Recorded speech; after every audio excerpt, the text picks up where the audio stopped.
Hello and welcome everyone. Hello and welcome everyone. The divine grace के इस channel पे आप सबका आज के वेबिनार में स्वागत है। आज के वेबिनार में हम देखेंगे मार्स के, जैसा कि आप लोग अभी तक स्क्रीन देख रहे होंगे, मार्स का ट्रांजिट कैसा होने वाला है। ट्रांजिट मतलब क्या है कि जैसे कि ग्रह गोचर करते रहते हैं, ग्रह घूमते रहते हैं चारों तरफ, तो हमारी लाइफ में अलग अलग इम्पैक्ट होता है। तो अभी आने वाले 23 फेब को मार्स अपनी राशि बदलने वाले हैं। इसी टॉपिक पे आज के वेबिनार में बात करेंगे। एक बार फिर थम्स अप कीजिए। ऑडियो वीडियो क्लियर है, सब रेडी है क्लास करने के लिए, एक्साइटेड है। कैमराज ऑन कर ले जिनके जिनके हो, तो थोड़ा सा और इंटरेस्टिंग और इंटरैक्टिव सेशन हो जाएगा। Yes, very nice. Please, I want everyone to see in the you in the camera. सबको देखना चाहती हूँ मैं, सिर्फ बोलना नहीं चाहती, प्लीज। है ना? तो जिनको जिनको पॉसिबल हो कैमरा ऑन कीजिए। Nice, thank you so much, thank you. Hello and welcome everyone again. तो किसको किसको वैदिक एस्ट्रोलॉजी के बारे में कुछ नॉलेज है और ट्रांजिट क्या होता है ये थोड़ा बहुत किसी को पता है? सिर्फ आप लोग थम्स अप करेंगे तो मैं समझ जाऊंगी, इधर इन चैट और इन लाइव। प्लीज, ट्रांजिट क्या होता है? वर्ड तो बहुत सुना होगा, यूट्यूब में कितने आते थे, शनि का गोचर, गुरु का गोचर। समझे तो समझे कैसे, पढ़े तो पढ़े कैसे, है ना? इनकी वजह से लाइफ में क्या चेंजेस आते हैं, क्यों आते हैं? ठीक है, कोई अपने बारे में कुछ कहना चाहेगा? कौन मुझे पहले से जानता है, मेरे स्टूडेंट रह चुके हैं, वो कुछ कहना चाहेंगे? कुछ स्पेशल किसी को एक्सपेक्टेशन होगी? कुछ 5 मिनट और देख लेते हैं, कुछ और लोग ज्वाइन हो रहे हैं। तब तक थोड़ा आप लोग अपना इंट्रोडक्शन दीजिए। कोई बोलना चाहेगा या फिर मैं स्टार्ट करूं 2 मिनट्स में? ठीक है, मैं ये मान के चलती हूँ कि बेसिक कुंडली देखना तो सबको आता होगा। 9 ग्रह कौन से होते हैं, राशियां कौन सी होती है, 12 राशियां, इसके बारे में तो बेसिक नॉलेज सबको होगा, तभी आप आज की क्लास में यहाँ तक पहुंचे हैं, है ना? तो लेट्स स्टार्ट। ट्रांजिट, गोचर क्या होता है? हाँ, सॉरी, मैं अपने बारे में तो बताना भूल ही गई। मैं मेरा इंट्रोडक्शन दे दूं पहले। Myself Aparna Agarwal. मैं लंबे समय से एस्ट्रोलॉजी में प्रैक्टिस कर रही हूँ, हर मॉडलिटी में, वैदिक, Parashari, Bhrigunandi, Nadi, nakshatra, Parashari, every sort of astrology I use to do, है ना? और मैं डिवाइन ग्रेस में भी कई सालों से यहाँ पे टीचिंग में हूँ। तो बहुत से मेरे आप लोगों में से कुछ स्टूडेंट्स भी होंगे। We will continue with this, ठीक है? हाँ, ट्रांजिट क्या होता है? जैसे ट्रांजिट की बात करें, जैसे हिंदी में कहते हैं गोचर और इंग्लिश में होता है ट्रांजिट। ठीक है, सबको पता है कि हम पृथ्वी में रहते हैं और पूरे 9 ग्रह हमारे चारों तरफ घूम रहे हैं। एक्चुअली सूर्य के और 9 ग्रह घूम रहे हैं चारों तरफ, लेकिन हम अपने पृथ्वी को स्टेबल मानते हैं और ये मान के चलते कि बाकी ग्रह हमारे चारों तरफ घूम रहे हैं, ये सोचकर ज्योतिषियों ने अर्थ को स्टेबल मानकर, बाकी ग्रहों को घूमता हुआ मानकर ये चीजें, ये शास्त्र लिखा है। तो जब ग्रह घूम रहे, हम उन्हें रोक तो नहीं सकते, हम तो पृथ्वी पर एक जगह है। तो जब घूम रहे ग्रह, उन्हें ग्रहों का गोचर कहते हैं। तो वो घूम रहे, वो मूवमेंट को गोचर कहते हैं। और वो घूमते घूमते जब हमारा जन्म हुआ, तब वो जिस आसमान के जिस भाग में, जिस टुकड़े में थे, उस जो आसमान की स्काई की जो पिक्चर क्लिक की गई, वो हमारा हॉरोस्कोप बनता है, हमारी कुंडली। और ग्रह तो कंटिन्यूस घूमते रहते हैं। फिर घूमते घूमते जब वो उसी पोजीशन में आते हैं, कभी बीच बीच में पोजीशन बदलते रहते हैं, और वो उस हिसाब से हमारे जीवन में उसके फल देते हैं। ठीक है, तो गोचर को शुरू से समझते हैं स्टेप बाय स्टेप। मार्स के ट्रांजिट के ऊपर सभी ग्रहों की अपनी अपनी स्पीड है, कोई स्लो भागता है, कोई फास्ट भागता है। तो अलग अलग मूवमेंट, अलग अलग जो ग्रहों का जो डांसिंग मूवमेंट चलता रहता है आसमान में, यूनिवर्स में, जिसे हम नहीं समझ पाते, लेकिन हमारे ऋषि मुनि ने बहुत सुंदर तरीके से समझाया और उसे लिखा है। तो उसे कैसे रीड करते अपने चार्ट में, उनका प्रभाव हमारी लाइफ में क्या आएगा, इस पे बात करते हैं। ठीक है, let me share the screen.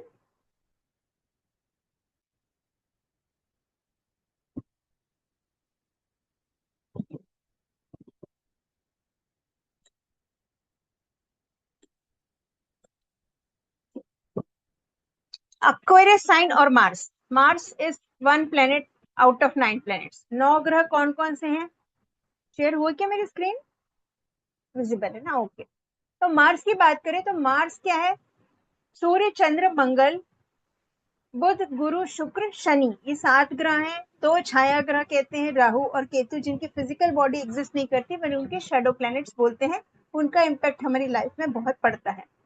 और 9 ग्रहों में से एक हो गए मंगल, और एक्वेरियस साइन में 12 राशियां होती है, उसमें से 11वां नंबर की जो राशि होती है कुंभ राशि, उसे इंग्लिश में कहते हैं एक्वेरियस साइन। वो तो जो प्लेनेट घूमते हैं एक राशि से दूसरी राशि में, 12 राशियों के 12 नंबर होते हैं, तो 1 2 3 4 ऐसे वो लाइन से घूमते हैं। तो एक्वेरियस एक 11 नंबर की राशि, तो 11 नंबर की राशि में अभी मंगल का ट्रांजिट होने वाला है, मतलब मंगल 10 नंबर की राशि छोड़कर 11 नंबर की राशि में एंटर करने वाले हैं। एक राशि में वो 1.5 महीने रहते हैं, तो हर 1.5 महीने में वो राशि बदलते हैं। तो अभी 1.5 महीने के लिए मंगल आ रहे हैं कुंभ राशि में, जहां पे पहले से ही 4 5 प्लेनेट बैठे हुए हैं। कौन कौन? राहु, सूर्य, बुध और शुक्र। ठीक है, ये चारों प्लैनेट्स अभी एक्वेरियस साइन में प्रेजेंटली आज की डेट में अभी 19 फरवरी को बैठे हुए हैं, और जो मार्स है वो 23 फरवरी को इनको ज्वाइन करने जा रहे हैं। तो 5 प्लैनेट जब एक राशि में होंगे 11 नंबर की राशि में, तो ये राशि हमारी कुंडली में कहीं ना कहीं होगी। तो उस राशि पर इन 5 प्लैनेट्स का जो कॉम्बिनेशन है और जो गोचर है, वो क्या प्रभाव देगा हमारी लाइफ में अलग अलग राशि वालों के लिए, इस बारे में हम आज के वेबिनार में बात करेंगे। ठीक है,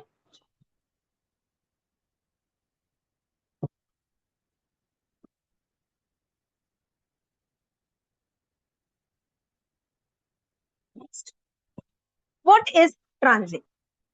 all cosmic bodies, cosmic bodies में यही जो ग्रह है, ये घूम रहे कांस्टेंट मोशन में, ये रुके हुए कभी भी नहीं है। जब ये घूमते घूमते एग्जैक्ट मोमेंट में जब हमारा जन्म होता है, उस समय जो पिक्चर क्लिक की जाती है, जैसा मैंने शुरू में बताया, वो जो स्नैपशॉट फ्रोजन टाइम होता है, उस टाइम पे जैसे हमारे बर्थ का डेट होता है, टाइम होता है, प्लेस होता है, हम जहाँ पे बर्थ ले रहे हैं वहां से आसमान का कौन सा हिस्सा दिख रहा है, कौन सी राशि पूर्व क्षितिज में उदित हो रही है, उसके हिसाब से हमारी लग्न कुंडली बनती है, जिसे हम हॉरोस्कोप कहते हैं, कुंडली कहते हैं, जन्म पत्री कहते हैं। लेकिन हमारे बर्थ के साथ वो ग्रह रुक तो नहीं जाते, वो तो कंटिन्यूस मोशन में रहते, घूमते रहते। तो घूमते घूमते वो कभी जैसे हमारा जन्म हुआ एक 3 नंबर की राशि में, और वो घूमते घूमते 4 में जाएंगे, 5 में जाएंगे, 6 में जाएंगे, ऐसे सभी राशियों में ट्रेवल करते करते अलग अलग भाग में आते हैं और हमें अलग अलग तरह से रिजल्ट देते हैं। तो इसे जो कहते हैं ग्रहों का घूमना, उसे कहते हैं गोचर या transit. These moving planets interact with your natal chart। तो क्या होता है कि जब हमारे नेटल चार्ट में वो जिस पोजीशन में थे और घूमते घूमते उससे रिलेटेड किसी पोजीशन में आते हैं, तब वो अपना रिजल्ट देते हैं अलग तरह से, और हमारे जीवन में इसके उतार चढ़ाव आते हैं। जो भी वो प्रॉमिस कहते हैं, जैसे वो सप्तम भाव में प्रॉमिस कर रहे हैं कि मैं आपकी शादी करवाऊंगा, तो जो ट्रांजिट में फिर से उसी भाव में आते हैं, तो वो शादी का, अगर आपके घर में बातचीत चल रही है, तो शादी के इवेंट को फलित कर देते हैं। तो ये ट्रांजिट का काम रहता है कि जो प्रोमिसेस आपकी लाइफ में लिखी हुई है, उनके रिजल्ट देना। इसे कैसे समझे? जैसे कि आपके जो प्रॉमिस है वो डिसाइडेड है आपके कर्मों के हिसाब से, आपको क्या क्या खाना मेन्यू इस जन्म में मिलेगा जो भगवान ने डिसाइड किया है। आपके पास लाइफ कर्म के हिसाब से अच्छा स्टेटस मिलेगा, पैसा मिलेगा, परिवार मिलेगा, बच्चा मिलेगा, ये प्रोमिस है आपके चार्ट में। आपके थाली में के मेनू में परसा गया है ये, जो इस लाइफ में आपको ऑफर होगा। अब वो कब ऑफर होगा? वो पक रहा है वो खाना आपके लिए। ठीक है, जैसे आप कर्म करते जा रहे हो, आपकी लाइफ एज होती जा रही है, पक रहा है, और इसी बीच ग्रहों का गोचर चल रहा है। तो आपके लिए जब पक जाएगा, तो हम क्या करते हैं, हमारा पार्सल रेडी होता है तो स्विगी वाला लेकर आता है घर, तो वो लाने का जो काम करते हैं वो ट्रांजिट के प्लैनेट्स पे।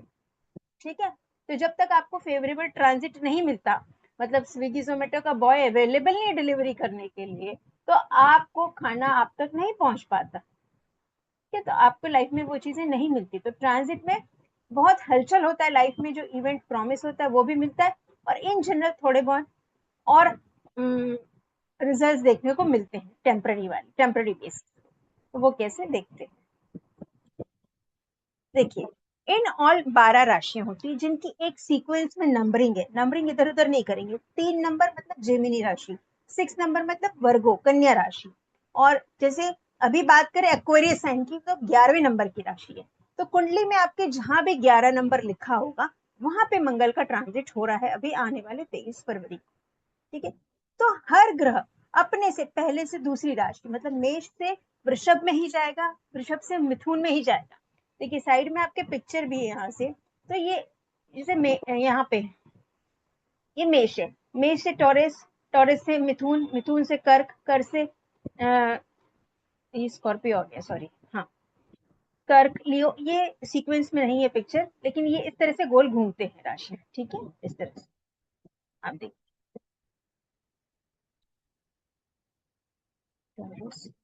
स्कॉर्पियो बीच में डाल, Scorpio should be here, right.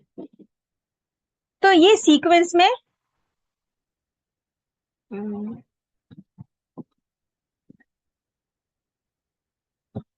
यहाँ पे ये सीक्वेंस में एरीज, टॉरस, जेमिनी, जेमिनी के बाद आते हैं कैंसर 4 नंबर की राशि में, फिर 5 में, फिर 6 में, फिर 7 में, 8 में, 9 में, 10, 11, 12 राशियों के नाम लिखे हिंदी और इंग्लिश दोनों में। ये यही सीक्वेंस फिक्स रहता है।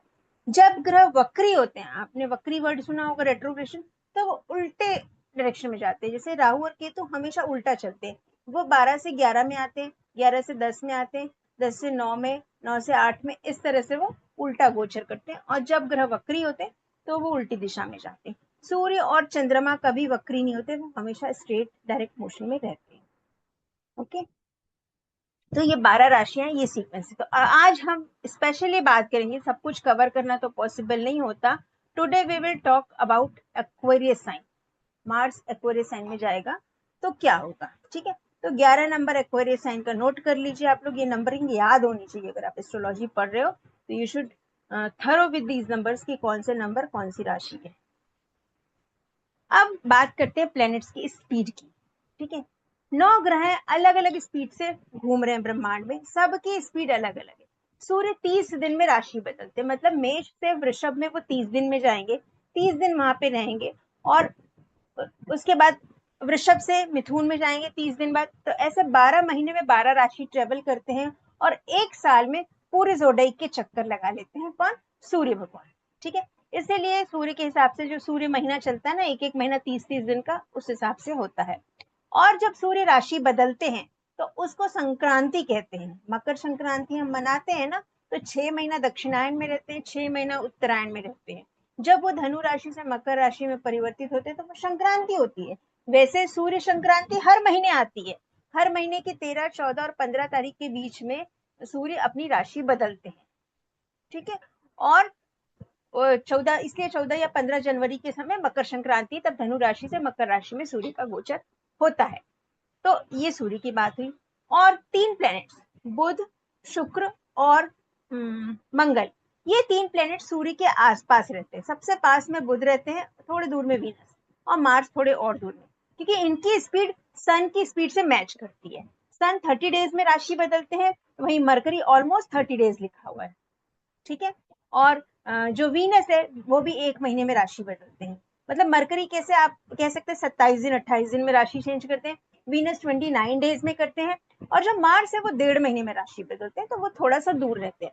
इसीलिए आप हर कुंडली में देखोगे कि सूर्य जहाँ पे है, बुध और शुक्र उसके आसपास के घरों में ही मिलते हैं, क्योंकि इनकी स्पीड सेम है। और फास्टेस्ट कौन है? चंद्रमा, 2.25 डेज, 2.25 दिन में वो राशि बदल लेते हैं। इसीलिए चंद्र लग्न को बहुत इंपॉर्टेंस दिया गया। और चंद्र इतनी स्पीड से बदलते हैं क्योंकि वो मन के कारक है, इसीलिए वो बार बार राशि बदलते, तो हमारे मूड स्विंग्स होते हैं। आज हमारा मन अच्छा नहीं है, कल हमारा मन अच्छा लगने लगता है, कल हम खुश होते हैं, परसों हम उदास हो जाते हैं। तो ये जो मन की गति है वो चंद्रमा की गति की वजह से बदलती रहती है, मूड स्विंग्स जो होते हैं। इसके अलावा जो सबसे स्लोएस्ट प्लैनेट है वो है आपका शनि, ठीक है। तो शनि एक राशि में 2.5 साल, इसीलिए शनि के गोचर को सबसे ज्यादा इंपॉर्टेंस दिया जाता है, क्योंकि वो एक घर में आ गए, एक रहते रहते ना, हमारे घर में कोई ऐसे मेहमान आ गए कि अब तो वो रुकेंगे भाई साल भर। हमारी बुआ सास आ गई, फूफी सास आ गई, अब तो वो रहेंगी साल भर, तो बहू तो माथा पकड़ लेती है। उस तरह से शनि है, एक राशि में बैठ गए तो 2.5 साल तक वहां से वो हिलते नहीं है। फिर वो प्रेशर देते हैं, परीक्षा लेते हैं, हार्डवर्क करवाते हैं, मेहनत करवाते हैं। इस तरह से शनि के गोचर को इसलिए बहुत इंपॉर्टेंस दिया जाता है।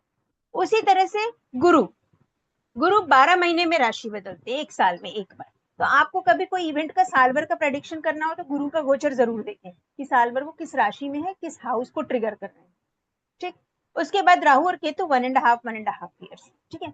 अब शनि को बोला गया समय काल, और गुरु को बोला गया हमारी किस्मत, बड़ों का आशीर्वाद। तो एक कहावत आप लोगों ने सुनी होगी ना, कि समय और किस्मत से ज्यादा किसी को नहीं मिलता।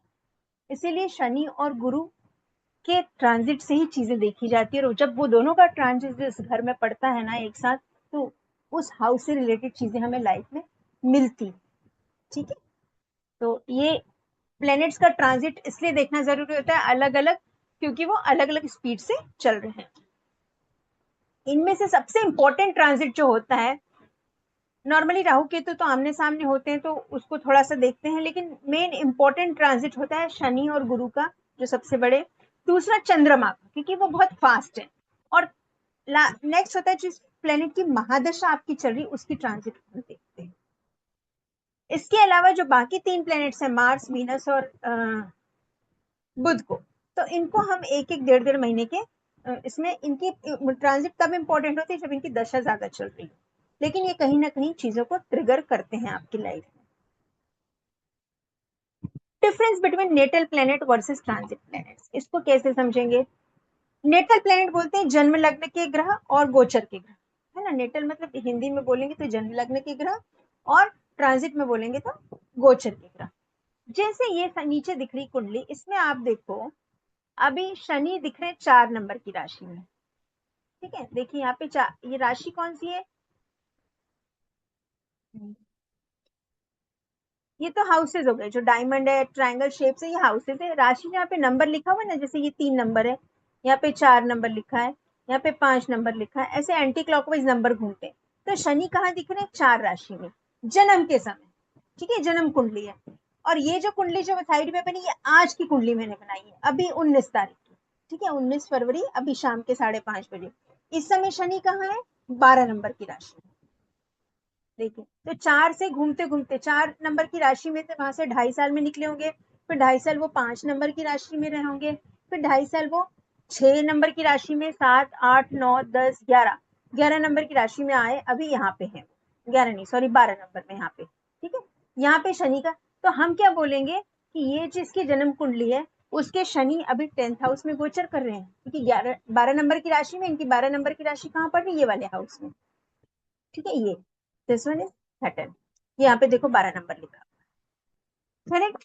तो इस तरह से, अब देखिए इससे एक और क्या बेनिफिट है, आप इसकी एज भी निकाल सकते हो। 1, 2, 3, 4, 5, 6, 7, 8, 8 है ना, तो 8 into 2.5 निकाल लोगे तो 20-21 साल की एज ऐसे निकल जाएगी आपकी एज। तो इस तरह से एज भी आप प्रेडिक्ट कर सकते हो यहाँ से, मोटा मोटी, ज्यादा नहीं। तो ये हुआ नेटल चार्ट। और इसी में देखो गुरु कहाँ पे है?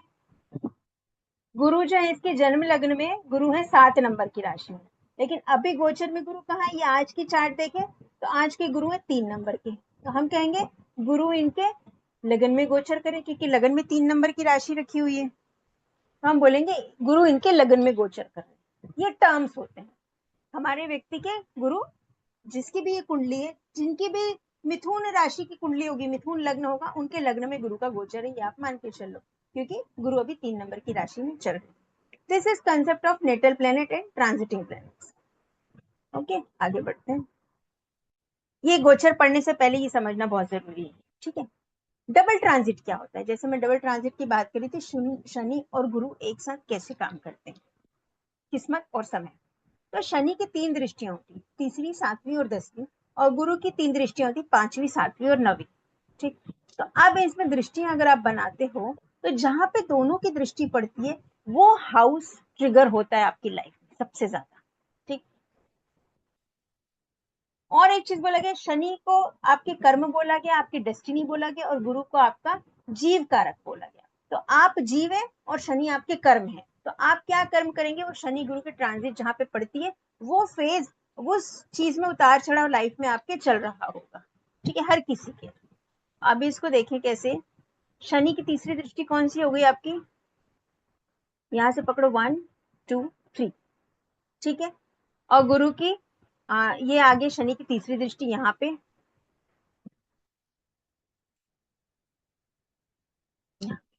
तीसरी यहाँ पे आ गई, 7वीं आ गई यहाँ पे, और 10वीं आ जाएगी उसकी यहाँ पे। ठीक, और गुरु की ट्रांजिट है यहाँ पे, गुरु का मिथुन राशि में ट्रांजिट है, गुरु की 5वीं दृष्टि 7th हाउस में आएगी, 7th दृष्टि यहाँ पे आएगी, 9th दृष्टि यहाँ पे आएगी। तो कहाँ पे दोनों का कॉमन आ रहा है? कॉमन आ रहा है यहाँ पे, इसको बोलेंगे डबल ट्रांजिट। ठीक है, तो जहां भी आपके कुंडली में धनु राशि पड़ रही होगी, 9 नंबर की राशि, वहां पे आपके शनि और गुरु का डबल ट्रांजिट पड़ रहा होगा, उस हाउस में लाइफ में हलचल चल रही होगी। जैसे किसी के यहाँ पे 9 नंबर की राशि लिखी होगी, ठीक है, यहाँ पे 9 नंबर की राशि लिखी, मतलब उसके मैरिड लाइफ में कुछ हलचल चल रही होगी, या बिजनेस में कुछ ना कुछ ऊपर नीचे चल रहा होगा, क्योंकि शनि और गुरु का डबल ट्रांजिट यहाँ पे, ठीक है। आज हम इसके बारे में ज्यादा बात नहीं करेंगे, सिर्फ ट्रांजिट का टॉपिक है, इसलिए मैं समझा रही हूँ कि इंपॉर्टेंट ट्रांजिट कौन से होते हैं। तो शनि और गुरु के होते हैं, प्लस मून का, क्योंकि बहुत फास्ट फास्ट बदलता है तो वो हमारे माइंड पे इम्पेक्ट करता है, और दशा लॉर्ड का, जिस प्लेनेट की दशा चल रही होगी उसका ट्रांजिट देखेंगे कौन से हाउस में चल रहा है, क्योंकि वो सबसे एक्टिव प्लेनेट होता है हमारी लाइफ में, तो उसका गोचर जिस भाव में चल रहा होगा उस भाव से संबंधित रिजल्ट हमको मिलते हैं। ठीक है, आगे बढ़ते हैं।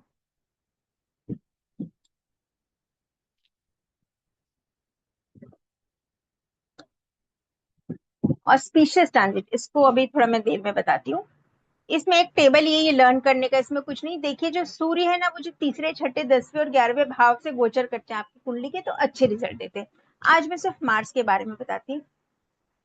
देखिए कुंडली में ना 4 भाव होते हैं, 3, 6, 10 और 11, ये उपचय भाव कहलाते हैं। उपचय भाव मतलब जो आपकी मेहनत से अच्छे रिजल्ट देते हैं या बुरे रिजल्ट देते हैं, जिसे आप फ्री विल से चेंज कर सकते हो, अपनी मेहनत से उस भाव के रिजल्ट्स को बदल सकते हो, जो डिस्टाइंड है उससे हटके, है ना। शादी तो ऐसा है, 7 नंबर जहां होना है वहां होना है, वो आपके हाथ में नहीं, वो आपका प्रारब्ध है। बच्चा आपके पुण्य कर्मों से मिलता है, लेकिन 3, 6, 10, 11 जो है ना, ये आपके पराक्रम का, आपके कर्म का, आपके मेहनत का भाव होता है, तो इसे आप अपनी मेहनत से बदल सकते हो। और इन भावों में, उपचय भावों में, जो पाप ग्रह होते हैं, जैसे राहु, मंगल, सूर्य, शनि, केतु, ये जो प्लैनेट्स है ये अच्छे रिजल्ट देते हैं। इसीलिए मंगल का गोचर, राहु का गोचर इन हाउसेस में अच्छा माना गया। ठीक है, तो यहाँ पे मैं क्या बोल रही थी, मार्स की बात करें। देखो मार्स का शुभ गोचर, अभी हम आज मार्स की बात करें इसलिए मैं मार्स को पकड़ रही हूँ। तो मार्स का गोचर 3, 6, 10, 11 में होगा, तो आपको अच्छे रिजल्ट मिलेंगे। ठीक,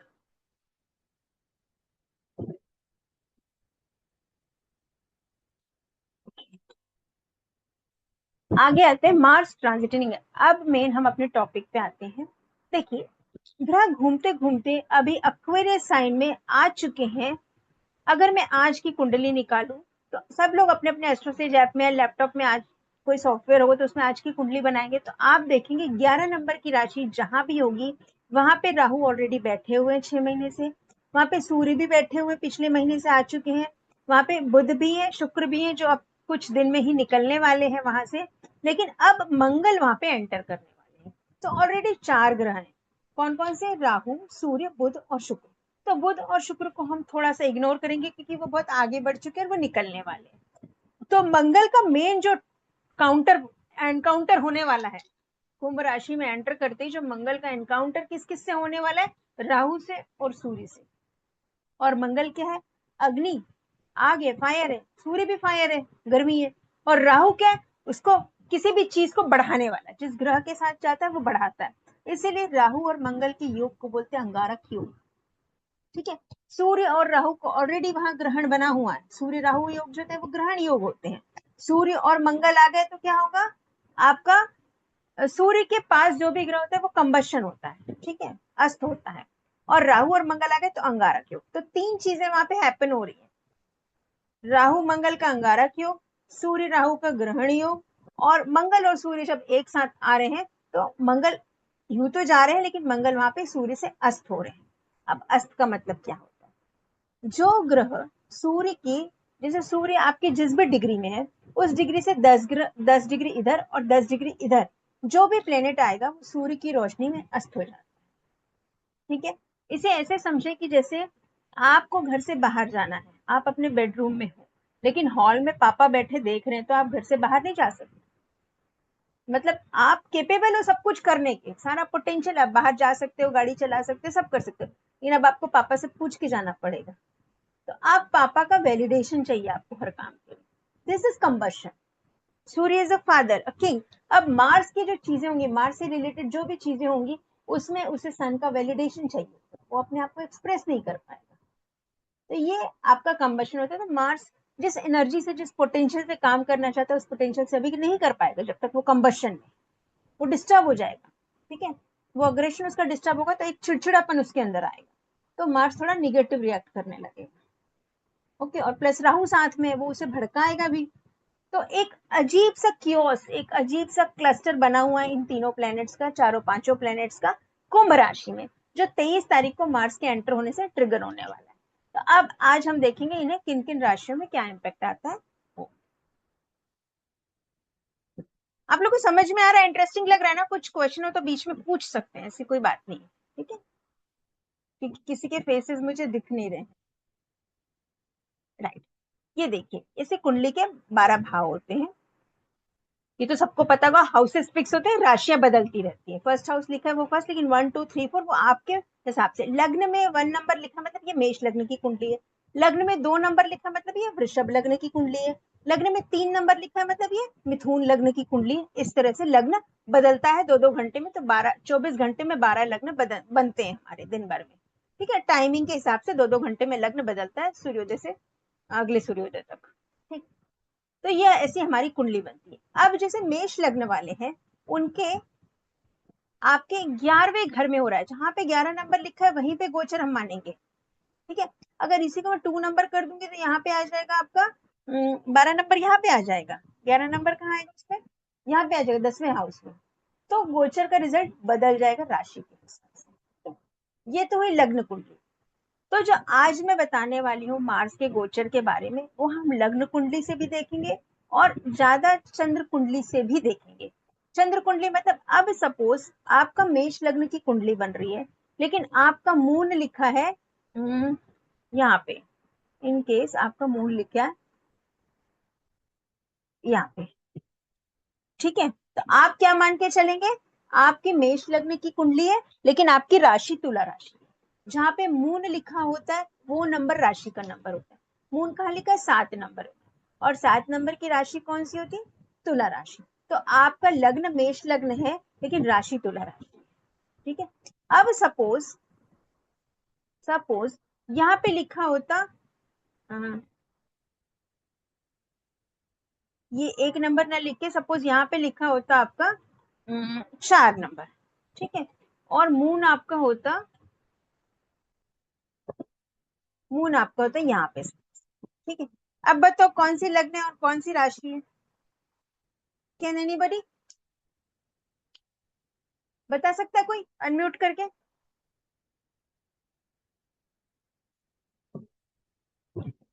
हाँ बोलिए कांता मैम।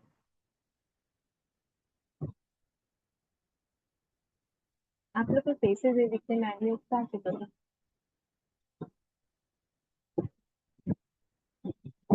बोलिए कांता मैम।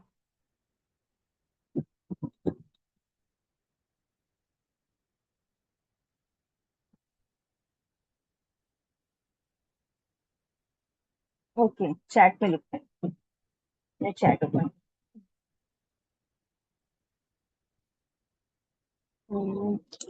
कैंसर लग्न धनु राशि, वेरी गुड। ठीक है, हाँ समझ में आ रहा है ना? कोई नहीं, आंसर मिल गया आपको, थैंक यू थैंक यू। चलिए, मेरा कुछ सेटिंग हाँ ओके। तो ये मेरी स्क्रीन ही दिख रही है क्या आप लोग को? स्क्रीन दिख रही है?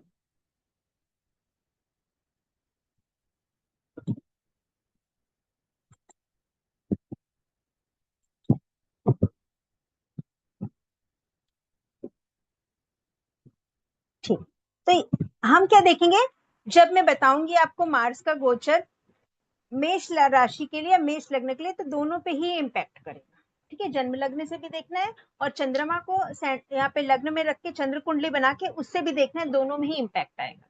लग्न कुंडली से जो आएगा वो आपके एक्शंस में आएगा, चंद्र कुंडली से जो आएगा आपके मन के लेवल पे आएगा। ठीक है, लेकिन असर दोनों पे ही सेम आएगा। ओके, अब एक एक करके राशि में आते हैं, सब अपनी अपनी राशि और कुंडली खोल लो अब, है ना? आप मेन टॉपिक पे हम आते हैं। अभी तक मैंने एक्सप्लेन किया क्या कैसा है।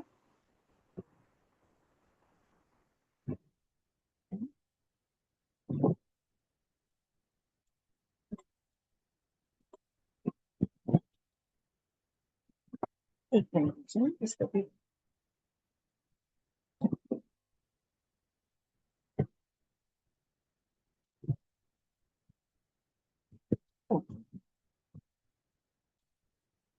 पहला एरीज साइन, है ना। जब आप मेष राशि या मेष लग्न, एरीज साइन या एरीज लग्न, है ना, आप चारों तरह से पढ़ते थे। राशि मीन्स अगर चंद्रमा 1 नंबर में लिखा है तो, और लग्न मीन्स ये जो मैंने कुंडली बनाई है पहले हाउस में 1 नंबर लिखा होगा तो वो मेष लग्न होगा। इनके लिए कुंभ राशि में मतलब 11वें घर में इन 5-6 प्लैनेट्स का गोचर चल रहा है। देखिए मरकरी 27 डिग्री में, वीनस 22 डिग्री में, ये अब निकलने वाले हैं जल्दी से। 3 डिग्री बचा है मरकरी को और 8 डिग्री बचा है वीनस को, तो ये विद इन 10-15 दिन में, 10 दिन में बाहर निकल जाएंगे कुंभ राशि से। तो हम देखेंगे सूर्य को, राहु को और मंगल को। ठीक है, मंगल जो है ये 0.18 डिग्री जो लिखी हुई है, ये 23 फरवरी की निकाली थी मैंने डिग्री। ठीक है, 23 फरवरी को 0 डिग्री से वो कुंभ राशि में एंटर करेंगे और शाम को जब हमारी क्लास चल रही इस टाइम पे वो 0.18 डिग्री पे होंगे, तो मैंने वही यहाँ पे लिखा हुआ है। ठीक है, तो आप ये मान के चलिए 23 फरवरी से ये इम्पैक्ट आएगा। थोड़े पहले से इम्पैक्ट आने लगते हैं, दिखने लगते हैं। क्या होगा एरीज लगने वालों के लिए, मार्स का गोचर इस समय करियर में ग्रोथ देगा, क्योंकि एक लग्नेश है खुद, है ना। करियर में ग्रोथ, रिकॉग्नाइजेशन मिलेगा। लग्नेश होकर अचीवमेंट के घर में, 11th हाउस किसका होता है, गेन्स का। 11th हाउस आपके गेन्स का हाउस होता है। तो एनर्जी के प्लेनेट है, एनर्जी की राशि है, लग्नेश भी है, तो इनका जो कुछ पाने के लिए जो पैशन होगा वो ज्यादा बढ़ जाएगा, कॉन्फिडेंस बढ़ जाएगा, इंक्रीज एनर्जी होगी। ये अच्छी बातें हो रही है ना, सिर्फ मंगल के एंगल से हो रही है। और ये टाइम फेवरेबल होगा कुछ नया शुरू करने के लिए, नया एम, नया बिगनिंग कुछ करना है तो आप कर सकते हैं। आपका पूरा फोकस होगा चीजों को पाने के लिए, जो लॉन्ग टर्म्स में आपने सोच के रखे हैं कि मैं ये करूंगा वो करूंगा, क्योंकि 11वां घर इच्छा पूर्ति का भाव है, अचीवमेंट का भाव है, तो अचीव करने की एनर्जी आपके पास रहेगी। लेकिन लेकिन लेकिन लेकिन क्योंकि यहाँ पर राहु भी है, सूर्य भी है, तो आपको रहना है सावधान। समझ रहे हैं आप कैसे कॉम्बिनेशन काम करते हैं। ऐसे तो बहुत अच्छा है, क्योंकि लग्नेश का गोचर 11वें भाव में हो रहा है, मतलब वो लग्नेश एनर्जी का प्लेनेट है, लगन भी एनर्जी वाला है, एरीज पूरी एनर्जी वाला है, पूरा पैशन है, फायर एलिमेंट है। लेकिन ज्यादा एनर्जी भी अच्छी बात नहीं होती है ना, तो ये अचीवमेंट के भाव में होते, तो अपनी इच्छा पूरी करने के लिए ये पूरी ताकत को लगा देंगे। लेकिन आपको सावधान क्यों रहना है, क्योंकि यहाँ पे राहु है ऑलरेडी। तो with Rahu already in 11th house, energy becomes intense. तो बी वेरी केयरफुल। किस चीजों को लेकर केयरफुल रहना है आपको, कि आप किसी से कोई डाटा शेयर ना करें, किसी से कोई इंफॉर्मेशन शेयर ना करें। हो सकता है आपके डाटा इंफॉर्मेशन कोई मिसयूज कर ले, क्योंकि जब 11वें घर में आते हैं तो आप बड़े ऑर्गेनाइजेशन से जुड़ते हैं, लोगों से शेयरिंग करते हैं, बड़ा नेटवर्क होता है यहाँ पे। तो आपके डाटा इस पीरियड में, किस पीरियड में, 23 फरवरी से 2 अप्रैल, 2 अप्रैल को मार्स कुंभ राशि से निकल के मीन राशि में एंटर करेंगे। तो ये जो 1.5 महीने का पीरियड होगा, इस टाइम पे आपको बहुत सावधान रहना है। किन चीजों से, किसी इंपॉर्टेंट इन्फॉर्मेशन किसी से शेयर करने से वो आपका मिसयूज हो सकता है। बाकी चीजों के लिए बहुत अच्छा, थोड़ा सा सावधान रहना। देख लेना मेष राशि वाले और मेष लग्न वाले। ठीक है, अगली बात आते हैं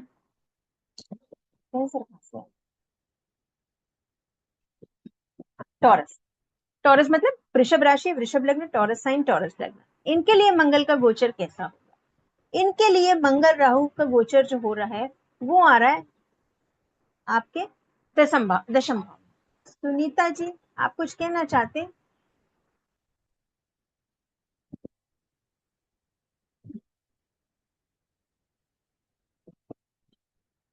हाँ मैम बोलिए,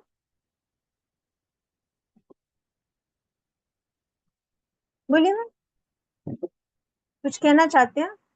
मैम मैं ये जानना चाह रही थी, अगर लग्नेश भी मार्स है और मून राशि भी मार्स की ही आ रही है, हम्म 8th हाउस में मून है, हम्म तो हम्म। दोनों का इफेक्ट सेम होगा क्या?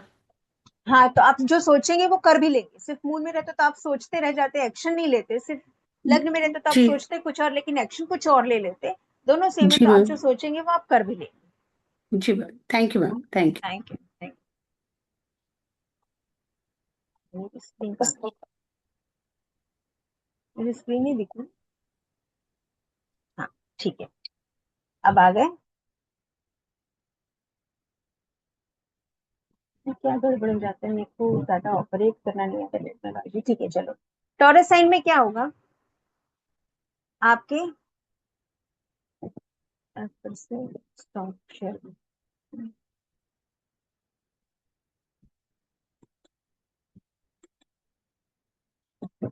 ठीक।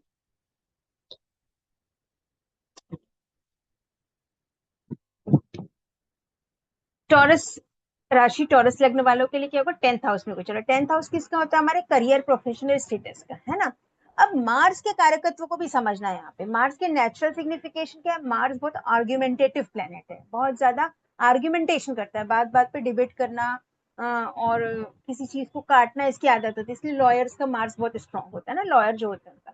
तो आर्ग्यूमेंट और डिबेट इनकी आदत होती है। तो कोशिश करें कि आप अपने वर्क प्लेस में, अपने जो कर्म क्षेत्र में, ऑफिस में किसी से ज्यादा ना उलझे, फालतू के डिबेट में ना पड़े, नहीं तो अन्यथा आपकी रेपुटेशन खराब होगी। क्योंकि अगर आप जबरदस्ती के काम करेंगे, नेगेटिविटी क्रिएट करेंगे, तो राहु एक्टिवेटेड है ऑलरेडी, फिर वो खराब करेगा। ठीक है, वैसे दशम भाव में पाप ग्रह अच्छे होते हैं, जैसे हमने देखा उच्च भाव में 3, 6, 10, 11 में मार्स का गोचर अच्छा है, तो रिजल्ट तो वो अच्छे देने वाला है। लेकिन चूंकि राहु बैठा है, इसलिए दिक्कतें आ सकती है। ज्यादा इम्पल्सिव ना हो आप, ठीक है। आ, और कोई इम्पल्सिव डिसीजन ना ले। इम्पल्सिव मतलब फास्ट में, जल्दबाजी में, मंगल जल्दबाजी में ही गलतियां करते हैं, तो जल्दबाजी में कोई इंपॉर्टेंट डिसीजन ना ले।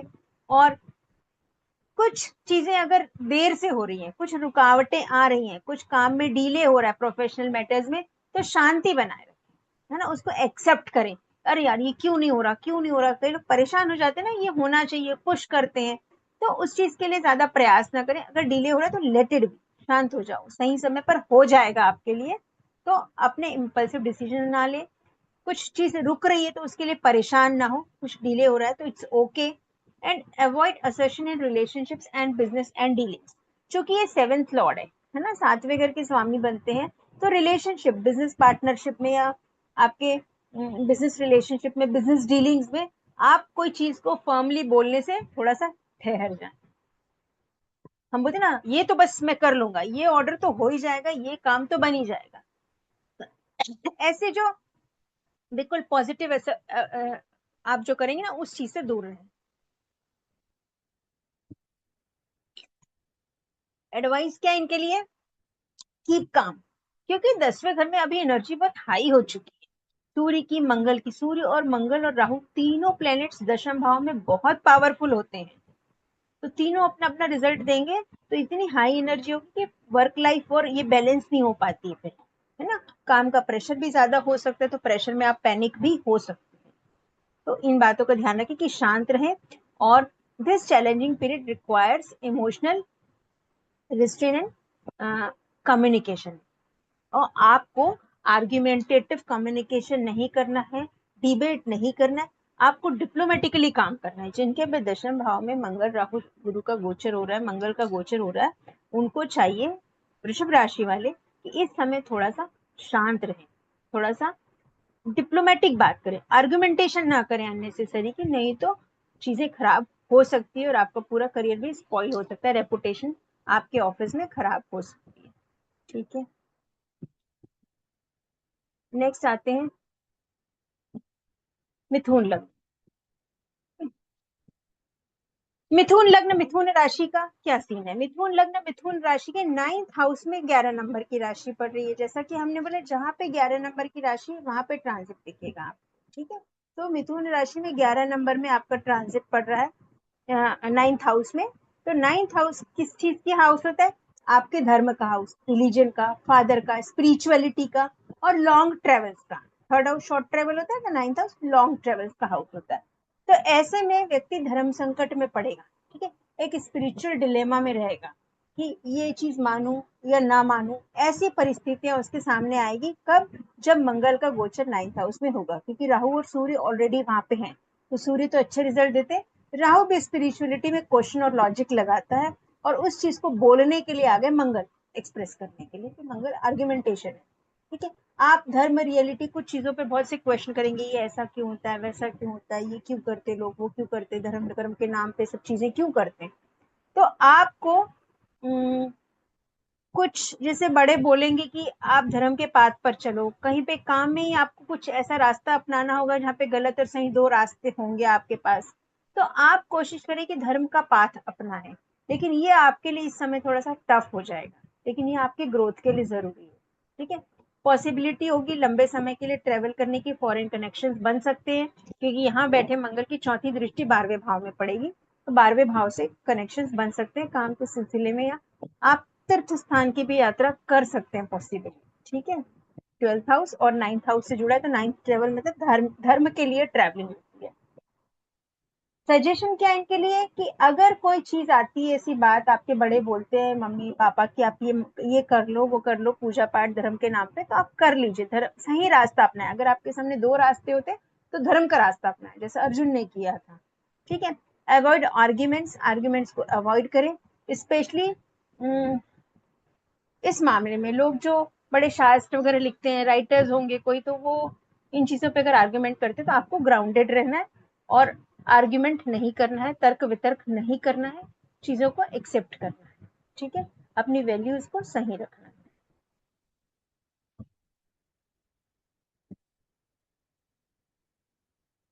अब आते हैं कैंसर लग्न, कैंसर राशि। ठीक है। कर्क लग्न, कर्क राशि पे, तो जिनके कर्क लग्न या कर्क राशि है उनके लिए गोचर कैसा हो। उनके लिए मंगल कहाँ गोचर कर रहे हैं, आपके अष्टम भाव। अष्टम भाव किस चीज का होता है, आठवां का, चेंज का, ट्रांसफॉर्मेशन का। डेथ का हाउस बोलते हैं, डेथ इसलिए कि एक चीज की डेथ के बाद नया स्टार्ट होता है, तो ट्रांसफॉर्मेशन की इंटेंसिटी यहाँ पे ज्यादा होगी। ठीक है, गहराई। तो अब मंगल क्या होते हैं, कर्क राशि वालों के लिए सबसे योग कारक ग्रह होते हैं। सबसे योग कारक ग्रह क्यों बोला गया इनको, क्योंकि ये केंद्र और त्रिकोण दोनों की लॉर्डशिप इनके पास आती है। कैसे, ये आपके 10th हाउस के भी लॉर्ड होते हैं और 5th हाउस के भी लॉर्ड होते हैं। ठीक है। तो सबसे योग कारक ग्रह माने जाते हैं कर्क, कर्क राशि और सिंह राशि के। तो वैसे ही इनका गोचर हर जगह अच्छा होगा, लेकिन प्रॉब्लम क्या आएगी,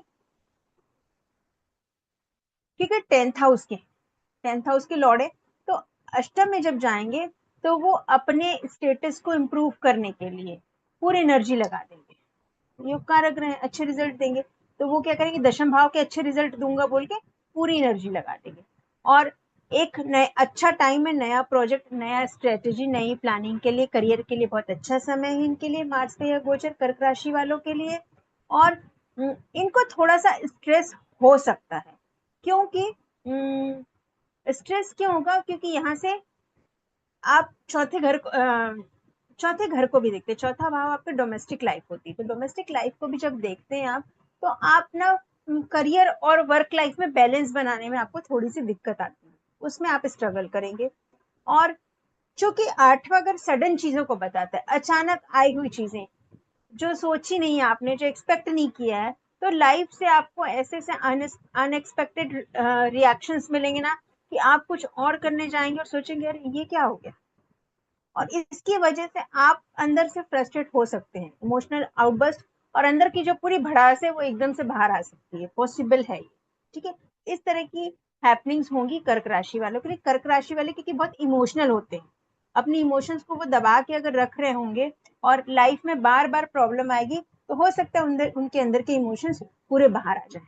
ठीक है। आप किसी से कुछ फूट फूट कर सारी बातें कह दो, जिससे बातें अच्छी भी हो सकती है, जिससे बातें बिगड़ भी सकती है। आठवां घर है, क्या होगा आपको नहीं पता। ठीक है। सडन होंगी सब चीजें। और योर पार्टनर में स्ट्रगल विथ फाइनेंशियल चैलेंजेस। आठवां घर जो होता है वो आपके पार्टनर का फाइनेंस होता है, 10th हाउस 7th से सेकेंड, मतलब आपके जो पार्टनर है वो फाइनेंशियल चीजों से भी चैलेंज में, बिजनेस पार्टनर को फाइनेंशियल चैलेंज आ रहा होगा। ठीक है। तो कोई डील वील साइन करे तो ध्यान रखें कि बिजनेस पार्टनर की फाइनेंशियल कंडीशन क्या है। रेमेडी क्या है इस समय, चूंकि कर्क राशि है, चंद्रमा की राशि है, ऐसे लोग बहुत इमोशनल होते हैं, और मंगल का अगर अष्टम में गोचर हो रहा है इतने सारे प्लैनेट्स का, और उस समय अगर आपका चंद्रमा भी कमजोर पड़ा है, तो चंद्रमा यहाँ पे लग्नेश हो गया और राशि का स्वामी भी हो गया, तो इसमें थोड़ा मून की एनर्जी ज्यादा है। तो ऐसे लोग में अगर चंद्रमा भी कमजोर हो गया, चंद्रमा कमजोर मतलब कहाँ पे कमजोर हो जाएगा चंद्रमा, या तो 6 8 12 में होगा चंद्रमा। कहाँ पे चंद्रमा कमजोर कैसे होता है, या तो यहाँ पे होगा, या तो चंद्रमा 12 में होगा, या फिर चंद्रमा यहाँ भी हो सकता है। 6 8 12 में चंद्रमा कमजोर होता है। दूसरा चंद्रमा यहाँ पे अगर 5वें घर में होता है तो भी कमजोर हो जाता है, क्योंकि वृश्चिक राशि में वो नीच के हो जाता है। ठीक है। तो अगर इन कंडीशंस में चंद्रमा हो गए तो आपको उपाय क्या करना है, आपको रुद्राभिषेक करना है। 121 रुद्राभिषेक से आपको रिलीफ मिल सकता है। 1-1.5 महीने तक कंटिन्यूस करें, जिससे ये ट्रांजिट निकलते तक, ठीक है। और काले भैरव की पूजा आपको प्रोटेक्ट करेगी, ठीक। नेक्स्ट आते हैं हम लियो लग्न, लियो राशि पे। सिंह लग्न, सिंह राशि, इनके लिए मंगल का गोचर कैसा होगा? चूंकि इनके सप्तम भाव में गोचर है ना, 7th हाउस में कुंभ राशि पड़ रही है, तो ऐसे में इनके पार्टनरशिप में थोड़ा सा इनको पावर मिल सकता है। पार्टनरशिप पावर मतलब, क्योंकि 3-3 एनर्जेटिक प्लेनेट बैठे हैं, सूर्य, राहु और मंगल। तो अगर बिजनेस पार्टनर हुआ तो फिर बिजनेस पार्टनर से पंगे हो सकते हैं, और अपने फैमिली लाइफ में वाइफ से भी झगड़े हो सकते हैं, तो संभल के रहें, ठीक है। मार्स चूंकि यहाँ पे योग कारक है, और लग्न को देखेंगे यहाँ बैठकर, तो खराब तो नहीं करेंगे रिजल्ट्स को, लेकिन आपके पार्टनरशिप के लिए अच्छा मूव है। लेकिन चूंकि राहु साथ में है, तो बहुत चांसेस है धोखा मिलेगा, तो बचकर रहना है इस समय, ठीक है। क्योंकि अभी इनिशियली तो एकदम से नहीं मिलेगा, लेकिन जैसे जैसे मंगल राहु के पास जाएंगे, राहु के प्रभाव में आएंगे, तो धोखा मिलने का चांस होगा पार्टनरशिप में। लेकिन ऐसे ये एक अच्छा टाइम है कि आप अपने करियर को, बिजनेस को आगे बढ़ा सकते हैं। तो सावधान होकर बढ़ाएं, कोई नुकसान नहीं है, ठीक है। Highly beneficial for partnerships and collaborations, थोड़े से कोलैबोरेशंस के लिए अच्छा है, योग कारक है, इसलिए थोड़े झगड़े डिबेट हो सकते हैं, आर्गुमेंटेशन हो सकता है, but still it is good. सिर्फ दिक्कत ये है कि राहु बैठे हैं, तो वो आपको इल्यूजन में, माया में, चीटिंग में ना डालें, ठीक है। ट्रेवल अपॉर्चुनिटीज आएंगे, पॉजिटिव आउटकम्स होंगे, यहाँ पे ट्रेवल करना पड़े बिजनेस के नाम पे तो करना चाहिए। वार्निंग क्या है? सबसे बड़ी वार्निंग इनके लिए ये है कि कोई भी कमिटमेंट ना करें। जैसे मैंने बोला, मार्स आर्ग्यूमेंटेशन का, कमिटमेंट का मार्स है ना, बोलता है मैं ये करूंगा, एक्शन लेते हैं। तो ऐसा कोई कमिटमेंट ना करें इन 1.5 महीनों में। कोई भी चेक साइन करें, कोई भी डॉक्यूमेंट साइन करें, पार्टनरशिप से रिलेटेड हो, ऑफिस से रिलेटेड हो, कुछ भी जॉब में कुछ भी हो, तो उसको देख समझ के 2 बार देख कर ही साइन करें। प्रोमिस और कमिटमेंट पॉसिबल ही है कि आप किसी को एक बात के लिए कमिट करोगे और वो नहीं कर पाओगे, तो जो सारी स्टेबिलिटी है वो सब कुछ स्पॉइल हो सकती है, ठीक है। चाहे बिजनेस हो, चाहे जॉब हो, कुछ भी। तो ये इनके लिए वार्निंग है कि be careful regarding signing any document और एनी कमिटमेंट। अगली आती है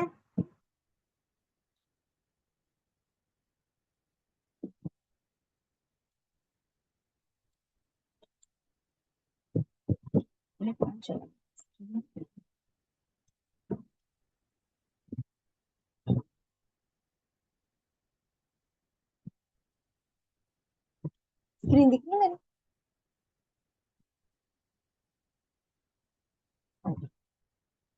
मुझे नहीं दिख रही मेरी स्क्रीन।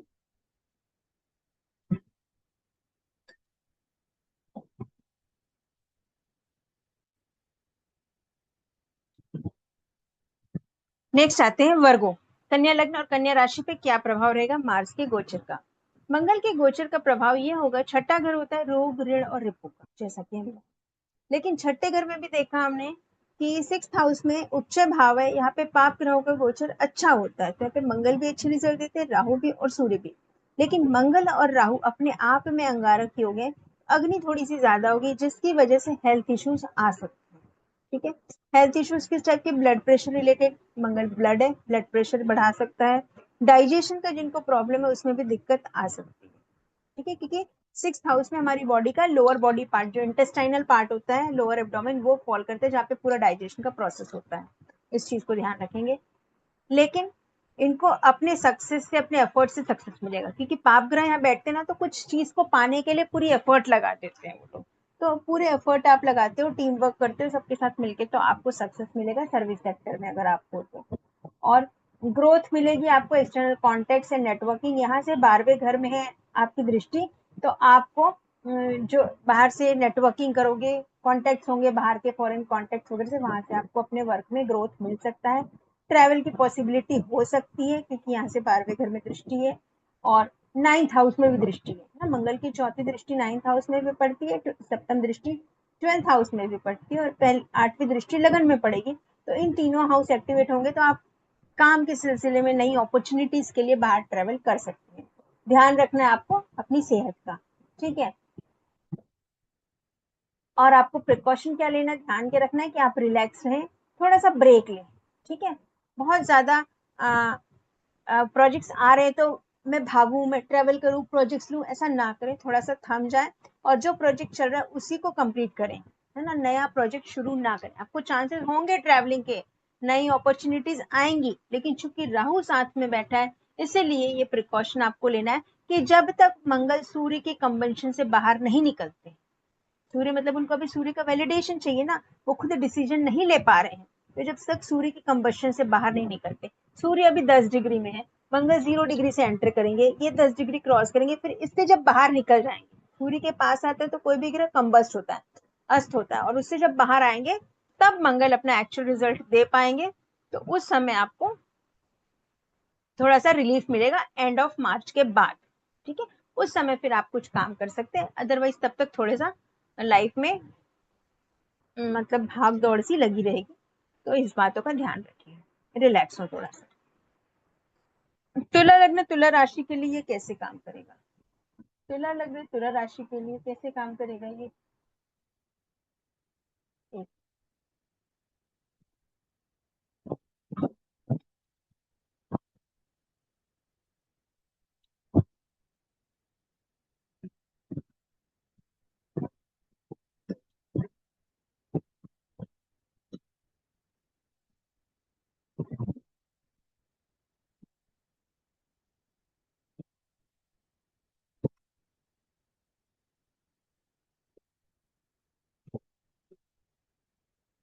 तुला लग्न तुला राशि के लिए कैसा सीन होगा, यहाँ पे मंगल का गोचर हो रहा है, आपके इन प्लैनेट्स का जो गोचर हो रहा है फिफ्थ हाउस में, फिफ्थ हाउस के हाउस ऑफ क्रिएटिविटी, है ना, हाउस ऑफ मतलब आपके पूर्व पुण्य का भाव है। तो आपके पंचम भाव में लग्न से त्रिकोण में आता है, वह त्रिकोण भाव शुभ भाव माने जाते हैं यहाँ पे।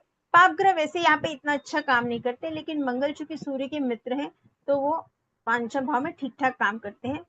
11th हाउस को देखते हैं ना, क्योंकि इच्छा पूर्ति के भाव को देखते हैं यहाँ से प्लैनेट्स। तो इच्छा पूर्ति का भाव कौन सा होता है, हमारा 11th हाउस। तो इच्छा पूर्ति के भाव को यहाँ से देखते हैं, तो अपनी इच्छाओं को पूरा करने के लिए पाप ग्रह सारी अपनी ताकत लगा देते हैं, राहु भी वैसी, मंगल भी वैसी, सूर्य भी वैसी।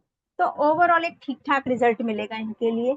Excellent time for initiating creative project, कुछ क्रिएटिव वर्क करना चाहते हैं नया, उसके लिए बहुत अच्छा समय है इनके लिए।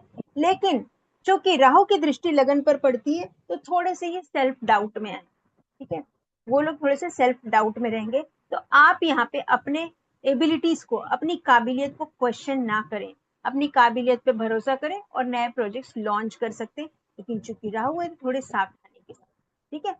अपने इमोशंस को आपको कंट्रोल करना है यहाँ पे, क्योंकि आप हो सकता है ज्यादा एनर्जी से ज्यादा क्रिएटिव काम करने के चक्कर में थोड़े से फ्रस्ट्रेट हो जाए, थोड़े से पैनिक हो जाए।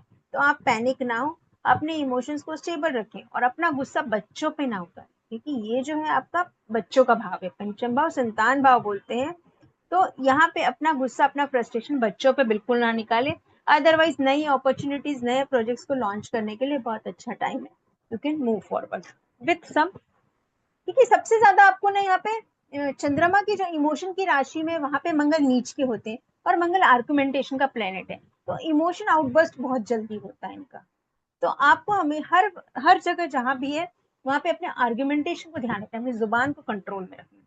क्योंकि जो कुंभ राशि है ना, वो शनि और राहु की राशि है, तो यहाँ पे मंगल थोड़े से ना इरिटेटिंग होते हैं।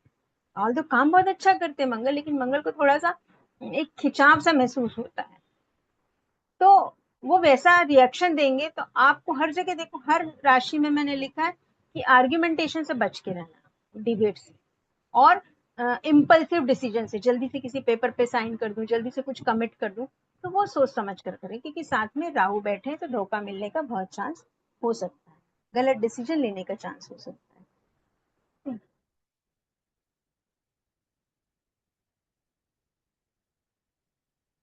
मैं लाइव नजर नहीं आ रही, किसने लिखा।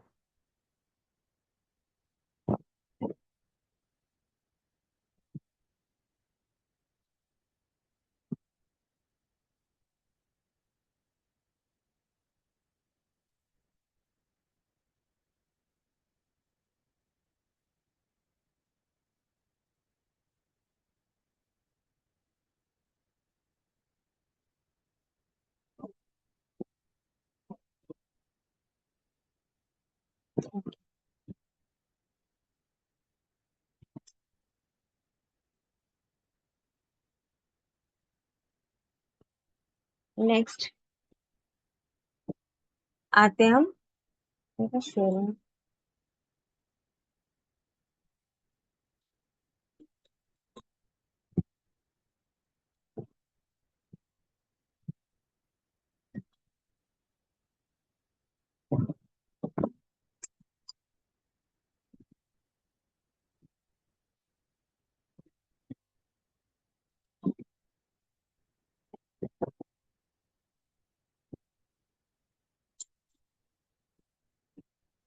लिब्रा, लिब्रा लग्न में आते हैं हम। तुला राशि, ये तो हो गया ना तुला राशि, ठीक है। नेक्स्ट आते हैं स्कॉर्पियो। वृश्चिक राशि और वृश्चिक लग्न वालों के लिए मंगल का गोचर कैसा होगा, ठीक है।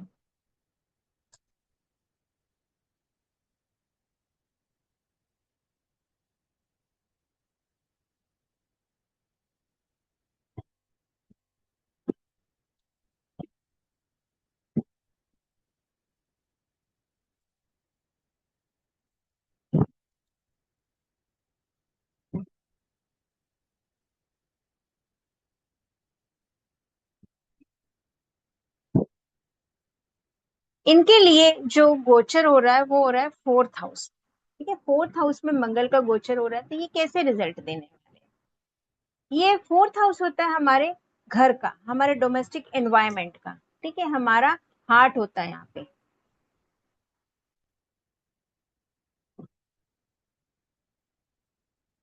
In this case Mars becomes uncomfortable here. चौथे घर में मार्स की नीच की राशि होती है, वो यहाँ पे थोड़े से अनकंफर्टेबल हो जाते हैं, क्योंकि यहाँ पे जैसा एनवायरमेंट क्या होता है, घर में एक शांति चाहिए रहती है, मार्स को शांति पसंद नहीं, जैसे हल्ला गुल्ला, फाइट्स, लड़ाई झगड़े, आर्गुमेंटेशन। कि वो आर्मी कमांडर है, सोल्जर है, सिपाही है ना, तो उनको बैटल फील्ड में अच्छा लगता है, घर की शांति नहीं पसंद, तो थोड़ा सा उन्हें चौथा भाव पसंद नहीं होता, इसलिए वहां पे वो नीच के कहलाते हैं काल पुरुष की कुंडली में। तो यहाँ पे क्या होता है, आपको अपने पेशेंस पे वॉच रखना है। आपके अंदर ही अपने कॉन्फ्लिक्ट होने पड़ेंगे, जैसे आपके अंदर बहुत एनर्जी है, लेकिन आपको बोला कि घर पे चुपचाप बैठ जाओ, तो आप कैसा महसूस करोगे, अंदर ही अंदर द्वंद्व करेगा, मुझे क्यों चुपचाप बैठा दिया ऐसा, क्योंकि राहु भी साथ में, अभी इतनी एनर्जी है इनके पास काम करने के लिए, वो कर नहीं पा रहे हैं, ठीक है। इसकी वजह से डोमेस्टिक एटमॉस्फेयर भी डिस्टर्ब होने का चांसेस है, घर का माहौल खराब हो सकता है, लड़ाई झगड़े हो जाएंगे, कलह कलेश हो सकते हैं, तो आपको शांत रहना बेटर है, ठीक है। तो you will feel motivated despite of challenges. तो जो चैलेंजेस आ रहे हैं आपके पास, जो एनर्जी आ रही है, उसको कोशिश करो कि चैनलाइज करो, उससे अपने आप को मोटिवेटेड फील करो, ना कि इरिटेटेड फील करो, ठीक है। इतने चैलेंजेस के बाद भी आपको यहाँ पे बैठ के ऐसा लगेगा मोटिवेटेड, थोड़ा इरिटेशन होगा, but ultimately it will be good, not bad. आप इसे ठीक कैसे कर सकते हो, घर का माहौल बस खराब होगा, उसके लिए आपको क्या करना है, घर का माहौल शांति बनाकर रखिए, घर में अंधेरा ना रखो, है ना। अंधेरा रखने से क्या होता है, घर में शनि एक्टिवेट होते हैं, तो घर में अच्छे कुछ कलरफुल, कुछ हैप्पी सा एनवायरनमेंट क्रिएट करो, कुछ कलरफुल फ्लावर्स लगाओ, फ्रेश फ्लावर्स, लाइट और एयर का अच्छा अरेंजमेंट होना चाहिए, ग्लूमी ग्लूमी माहौल ना बनाओ घर का, घर में पॉजिटिविटी रखो। घर में कोई क्लटर हो, कोई पुराने लेदर के जूते चप्पल हो, कुछ पुरानी ओल्ड इलेक्ट्रॉनिक्स पड़ी हो, उनको हटा दो, क्योंकि ये सारी चीजें जो क्लटर है, नेगेटिविटी है, वो राहु को रिप्रेजेंट करती है, तो राहु को यहाँ से आप हटा दो, यू विल फील बेटर। और आप नेगेटिविटी हटाने के लिए कुछ वास्तु रेमेडीज कर सकते हो, जैसे कि एक बाउल में सॉल्ट वगैरह रख के आप प्लेस कर सकते हो, जिससे नेगेटिविटी जाती है, ठीक। नेक्स्ट धनु लग्न धनु राशि की बात करेंगे, तो धनु लग्न धनु राशि से क्या होता है, आपको इनके थर्ड हाउस में मंगल का गोचर हो रहा है, ठीक है। थर्ड हाउस में मार्स का गोचर हो रहा है। थर्ड हाउस किसका हाउस है, थर्ड हाउस है पराक्रम भाव, है ना, करेज का भाव, जहाँ पे आपको पूरा करेज दिखाना है।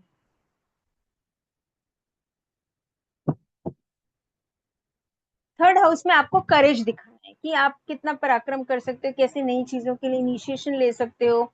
और यहाँ पे सबसे अच्छा काम करते हैं मंगल राहु दोनों, और सूर्य भी।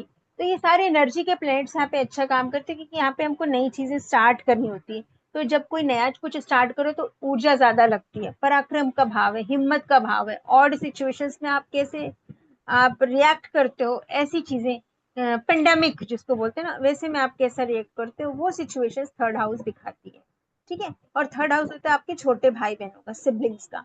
तो ये यहाँ पे पाप ग्रहों का गोचर फेवरेबल गोचर है। हमने इनिशियली देखा था मंगल का गोचर 3, 6, 10, 11 में अच्छा है, तो मंगल यहाँ पे अच्छे हैं। क्या करना है आपको, एक बहुत अच्छी ड्राइव होगी, एक आपको ना बहुत पीछे से एक पुश मिलेगा कि मुझे ये भी करना चाहिए, ये भी करना चाहिए, बहुत हाई गोल सेट करोगे आप।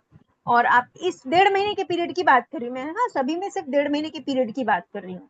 और ये उनके लिए ज्यादा होगा जिनके मंगल की दशा चल रही है, या जिन हाउसेस की मैं बात कर रही हूँ वहां पे मंगल ऑलरेडी बैठे हुए हैं, तो उनके लिए ये ज्यादा प्रभावी होगा, जो भी चीज मैं बता रही हूँ वो, अच्छा बुरा दोनों। ठीक है।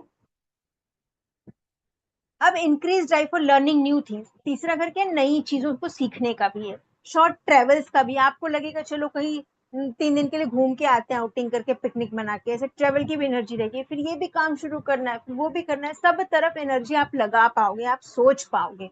तो good period for long term commitments, यहाँ पे आप लॉन्ग टर्म कमिटमेंट्स भी कर सकते हो। थर्ड हाउस है, कमिटमेंट का भी हाउस होता है, नई चीजें स्टार्ट करने का रहता है, तो यहाँ से आप लॉन्ग टर्म कमिटमेंट कर सकते हो जो पूरी होंगी, जिसमें कोई नुकसान नहीं। And you want to do many things simultaneously, आप मल्टीटास्किंग करना चाहोगे, आपको लगेगा मैं ये भी कर लूँ, वो भी कर लूँ, वो भी कर लूँ, क्योंकि एनर्जी बहुत ज्यादा हो गई है यहाँ पे।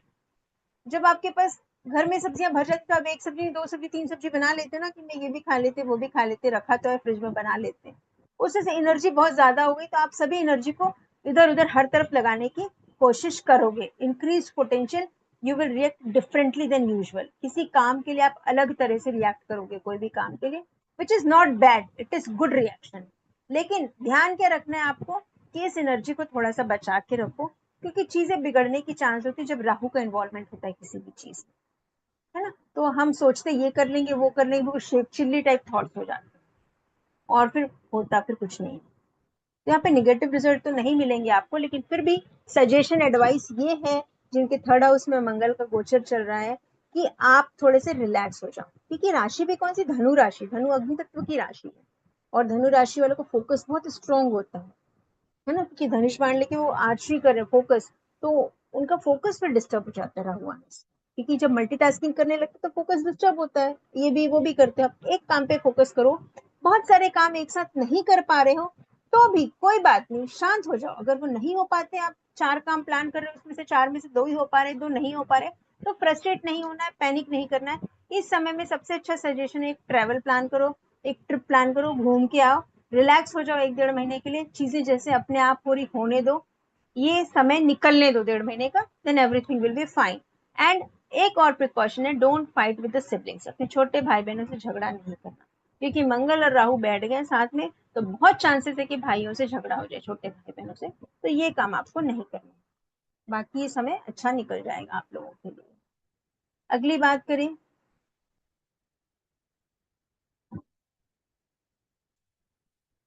मकर राशि वालों के लिए। मकर राशि वालों के लिए समय कैसा रहेगा, मकर राशि वाले जो है, वो है आपके वैल्यूज एंड रिसोर्सेज के बारे में बात करेंगे, क्योंकि सेकंड हाउस होता है आपके रिसोर्सेज, दूसरा घर जो होता है वो हमारे रिसोर्सेज का हाउस होता है।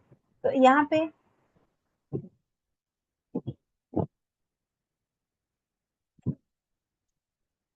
पे प्रैक्टिकल एनर्जी होती है, और स्ट्रक्चर और डिसिप्लिन की एनर्जी यहाँ पे आनी चाहिए, तब ये चीजें काम करेंगी, मंगल का ये गोचर। ठीक है। Good face for gold setting, second house है, आप सोर्स ऑफ इनकम है यहाँ पे, तो पैसे कमाने के लिए नए रास्ते, नई एनर्जी, नया कुछ स्ट्रक्चर प्लानिंग, आप नया गोल सेटिंग कर सकते हैं, नॉट बैड, है ना, पैसे के लिए। इन परिवार में थोड़ी सी खटपट हो सकती है, क्योंकि फैमिली का हाउस है। तो ऐसे में क्या करना है आपको, fulfilment comes to determination and focus, financial challenges possible, या तो पैसे कमाने के लिए आप बहुत से गोल सेटिंग करोगे, या तो आपको फाइनेंशियल चैलेंजेस आएंगे, दोनों में से एक चीज आ सकती है ना, दोनों है यहाँ पे, क्योंकि यहाँ पे आपकी सेविंग है, आपका बैंक बैलेंस है, आपके फाइनेंसेस है सेकंड हाउस में, तो हो सकता है या तो आपको कोई फाइनेंशियल चैलेंज आए, या हो सकता है कि आप नए रिसोर्सेज जुटाने के लिए कुछ नए गोल्स सेट करें, दोनों चीजें आ सकती है। लेकिन और क्या, यहाँ पे आपके टीथ आते हैं, दांत, तो मंगल दांत का कारक होता है, दांत को सिग्निफाई करता है आपके टीथ को, तो यहाँ पे आपके टीथ और गम्स में भी इश्यूज आ सकते हैं, तो अपने दांतों का ख्याल रखें। खास बात ये है, कहना ये है कि यहाँ पे आपके सेकंड हाउस में परिवार के संस्कार आते हैं, आपका वैल्यू सिस्टम आता है, आपके जो संस्कार परिवार ने दिए हैं वो आते हैं, तो आपके वैल्यू सिस्टम को यहाँ पे आपको खराब नहीं, पैसे कमाने की भूख रहेगी क्योंकि राहु है सोर्स ऑफ इनकम में, तो इन लोगों को पैसे कमाने की भूख बहुत ज्यादा होती है। तो इसके लिए आप अपने वैल्यू सिस्टम से कंप्रोमाइज ना करें। वैल्यू सिस्टम मीन्स आप अपने संस्कारों को दांव पर ना लगाएं। कहने का मतलब गलत रास्ता ना अपनाएं, जैसे गैम्बलिंग से, रिश्वतखोरी से, सट्टा से पैसा कमाने की चाह यहाँ पे राहु दे सकता है, वो ना करें। मंगल एनर्जी देगा, राहु वो विचार देगा, गलत विचार, और मंगल उस पर एक्शन लेने की कोशिश करेगा। तो ये काम ना करें। यहाँ पे सेकंड हाउस के कारक होते गुरु, जो आपके वैल्यू सिस्टम को बताते हैं। तो गुरु को जिंदा रखें यहाँ पे, गुरु को मरने ना दें, अपने वैल्यू सिस्टम को खराब ना होने दें, अपने एथिक्स को, अपने प्रिंसिपल को, अपने संस्कार को, मॉरल वैल्यूज को खराब ना होने दें। पैसे कमाने के लिए गलत चीजों के लिए गलत चीजों से कंप्रोमाइज ना करें, शॉर्टकट ना अपनाए। शॉर्टकट जहां अपनाते हैं वो राहु होता है, जुआ, सट्टा, ब्याज का पैसा, इसका पैसा, उसका पैसा, डबल किया, एक का दो, दो का दो, क्रिप्टो करेंसी राहु होता है। इन सब में नहीं फंसना है आप, ठीक है। अपने वैल्यूज को खराब नहीं करना है। 1-1.5 महीने का पीरियड है, फिर चीजें ठीक हो जाएंगी। ठीक। नेक्स्ट है आपका एक्वेरियस लग्न। एक्वेरियस लग्न है तो लग्न में ही ये सारे प्लैनेट्स का गोचर है। तो दिमाग तो बंदे का जैसे पूरी तरह से राहु, मंगल, सूर्य सब चढ़े हुए हैं ना माइंड में, तो माइंड एकदम हेड स्ट्रांग होगा ये आदमी इस समय, जिसका भी कुंभ लग्न है बहुत ज्यादा हेड स्ट्रांग होगा, दिमाग में बहुत सी करने की चीजों को करने का पैशन होगा। और ये आपके एम्बिशन और ड्राइव को दोनों को, कि दिमाग और एक्शन दोनों है लग्न में, तो उसको इतना ड्रास्टिकली ड्रामेटिकली इंक्रीज करेगा ना कि आप संभाल नहीं पाओगे। और इसकी वजह से लेकिन करियर में बहुत सिग्निफिकेंट प्रोग्रेस होगा, क्योंकि मंगल बनते हैं आपके 10th लॉर्ड। 10th लॉर्ड लगन में बैठ रहे हैं, तो बहुत ज्यादा करियर ग्रोथ की पॉसिबिलिटी को देंगे। Excellent time for learning and innovation, नई चीजों को बनाने के लिए, लर्निंग के लिए बहुत अच्छा टाइम है। एंड चूंकि सिर में बैठी है गर्मी, सूर्य, मंगल, राहु तीनों, तो you may become heated, angry और फ्रस्ट्रेटेड। आप गुस्से में फ्रस्ट्रेटेड हो सकते हो, दिमाग बहुत जल्दी गर्म हो सकता है। तो आपको किन बातों का ध्यान रखना है? अगर सक्सेसफुल होना है तो आपको ध्यान रखना है कि इस इंटेंस एनर्जी को, इतनी एनर्जी जो शरीर में और दिमाग में चढ़ी हुई है, इसे बैलेंस करना है। कैसे बैलेंस करोगे? आपको अपने एंगर को कंट्रोल करना है, और फिजिकल एनर्जी को न्यूट्रलाइज करने के लिए आप जिम जाओ, वहां पे अपना एनर्जी को रिलीज करो, या कुछ फिजिकल वर्कआउट करो जिसमें मंगल की एनर्जी न्यूट्रलाइज हो सके, तो थोड़ा सा आप सेटल डाउन हो पाओगे। ठीक है। नेक्स्ट आते हैं हम स्पाइसीज लग्न। ठीक है। स्पाइसीज राशि वाली मीन राशि, मीन लग्न वालों के लिए कैसा होगा? इनके 12वें घर में गोचर है। 12वां घर किस चीज का होता है? 12वां घर होता है आपके एक्सपेंसेस का, आपके खर्चों का। तो ये बहुत और होता है आपका धार्मिक स्थान भी होता है। 12वां जो तीर्थ स्थान होते हैं ना, बड़े बड़े जो पहाड़ों वाले मंदिर वगैरह, ऐसे तीर्थ स्थान, वहां पे ट्रैवल करते हैं, फॉरेन कंट्रीज हैं। तो ये टाइम है आपके स्पिरिचुअलिटी को बढ़ाने का। ठीक है। आप आ, आ, अपने अंदर, अपने अपने आप को, अपने इनर सेल्फ को जगाने के लिए। ठीक है। चूंकि मंगल 9th लॉर्ड बनता है ना, स्पिरिचुअल है, यहाँ पे धर्म के हाउस का लॉर्ड है, तो अपनी स्पिरिचुअलिटी को, अपने इनर इनर डेवलपमेंट के लिए आप किसी तीर्थ स्थान में ट्रेवल कर सकते हो। ये पॉसिबिलिटी, ये फेवरेबल टाइम है, करना चाहिए यहाँ पे, है ना।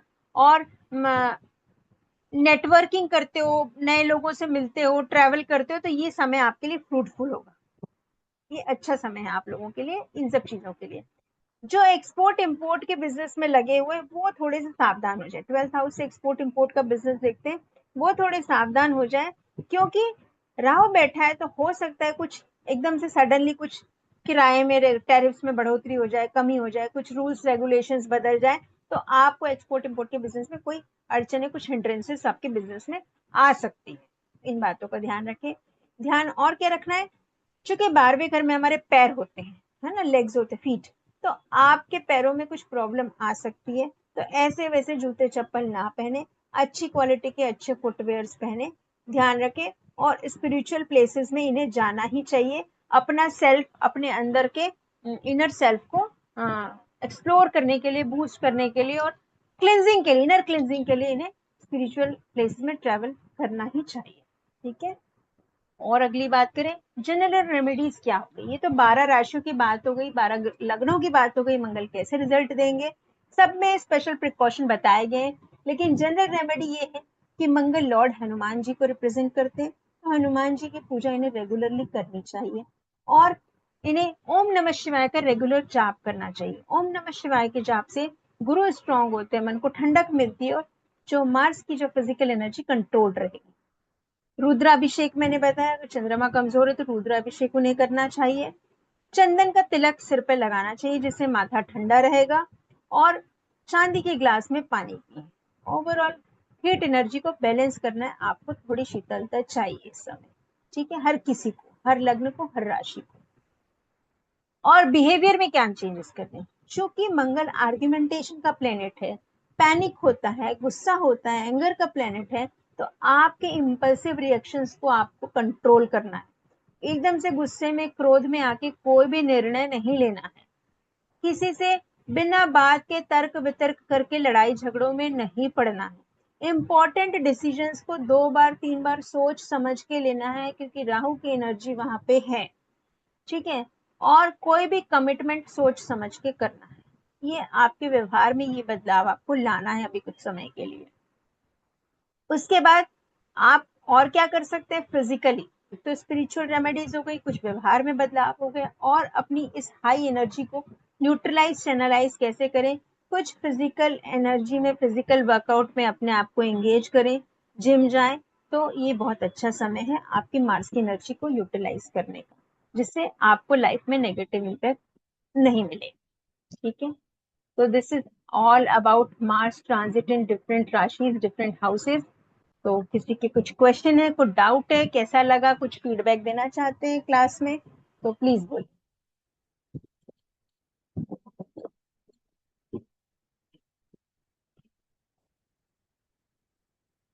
बोलिए, एनीवन? ठीक है, अच्छी लगी क्लास, प्रिकॉशन लेंगे, जिनकी जो राशियां हैं ध्यान देंगे। और ठीक है, फिर मैं सेशन यही एंड करती हूँ मेरी तरफ से। आज मुझे इतना बताना था आज की क्लास में, होप कुछ इन्फॉर्मेटिव लगा होगा आप लोगों को, आप लोग के काम आएगी ये इन्फॉर्मेशन। आपके आसपास जो भी राशि, जो भी लग्न के ऐसे लोग हैं, तो वो प्लीज उनको सावधान करें, जो जो सावधानियां बताई गई, जिसे ऑल्दो ये 1.5 महीने का ही समय है, not a very big time, लेकिन जो पल में प्रलय हो जाती ना, ऐसा नहीं होना चाहिए किसी के साथ, इसलिए हम एस्ट्रोलॉजी पढ़ते हैं। बाकी तो डेस्टाइन है जो, वो तो होना है, लेकिन अगर हमें पहले से पता हो रहा है ये होना है, तो we can be cautious about that, है ना। जिनकी मंगल की दशा चल रही है वो और ज्यादा ध्यान से इन चीजों को देखें और समझें। दशा नहीं चल रही तो इम्पैक्ट थोड़ा कम होगा, लेकिन दशा चल रही है और मंगल भी उसी हाउस में बैठे हुए, तो आपका ये रिजल्ट ज्यादा होने के चांसेस। ओके,